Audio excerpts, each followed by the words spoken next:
Hello, this is Video Reflection 4. My name is Annie Regan. Just a reminder, I'm a special education and early grades education dual major with a YES minor, which is Youth Empowerment and Urban Studies. So for this week, number 4, we were at YES Philly both days, and it was a really it was just a different kind of feel this week because so what we're doing for our project, for our media project, is we're doing interviews on neighborhood safety. So we're interviewing a bunch of kids from different areas of Philadelphia.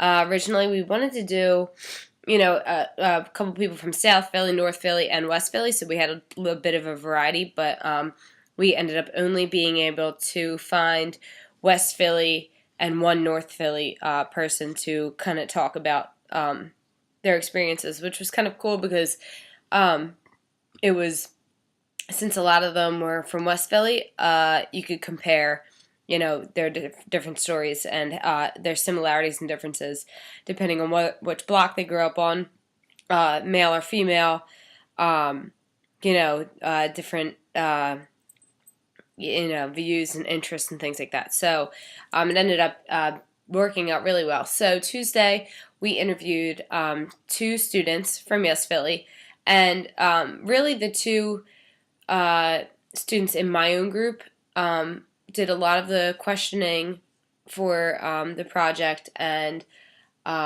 they did all the filming and everything, so that was really cool that they, were getting to use the video cameras and things like that. But the 2 students that we interviewed were both from West Philly, a guy and a girl. The guy was actually gay, which was kind of interesting to hear his perspective on how safe he feels, because I know it's probably really difficult to grow up in West Philly and to, be gay and be so different than so many people in the neighborhood. So that was cool, and it was the first girl that we interviewed as well. So that was interesting too. And we also did a couple other interviews of people from West Philly as well. And it was kind of cool to see how, they all kind of matched up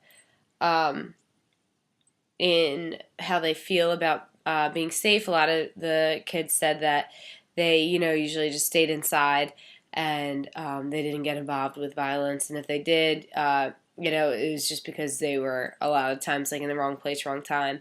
One student actually opened up and said that he had a encounter with the police, and it was a total misunderstanding. The police thought that he was someone else, and hearing his story and his actual experience with this type of violence that he encountered, it was really, really eye-opening and interesting to hear that. And then on Thursday, we interviewed a couple more students, but most specifically, we interviewed 2 females. And one was from North Philly, one was from West Philly. And it was really interesting. We did them together so that they felt more comfortable. So we kind of had the camera, focusing on both of them. And they're 2 students that grew up together.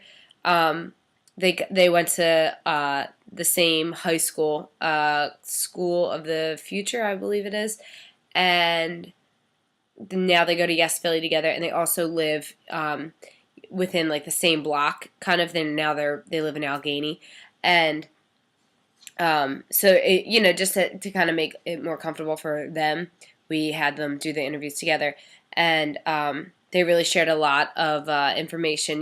Being a girl, being in one of the worst neighborhoods in Philadelphia now, as they live in Allegheny. They say they barely can leave their house. They walk to school, they see needles, and they see bags on the ground and things like that. And it's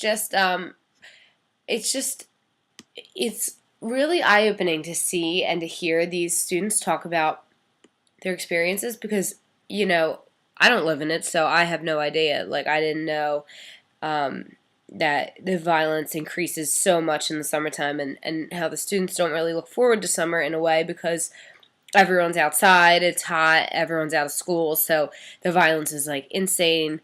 It's so increased as it was throughout the year, as well as, when school lets out, the violence increases drastically as well.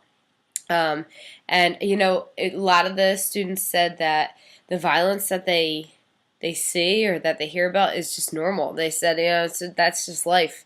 Is just going throughout the motions and seeing these violent acts and just being exposed to these acts. And it was sad to hear that they were so used to it by now, and that they just were kind of just like immune to a lot of the things that they hear in the news and things like that.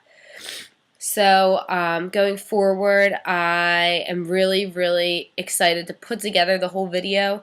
We really just have to do some editing, going through the videos, putting pieces together, and kind of having like a concrete, production at the end, which I think will really excite the students if they really have something that they made themselves. So, it's just not like these interviews aren't worthless. All this work they're putting into it isn't worthless. Like, it's actually gonna, we're gonna make something out of it. So, they've been doing an amazing job, and I can't wait to see what else they do, and, what else they're capable of. And unfortunately, this is our last week with them. I'm actually, like, really upset that we only have 1 week left.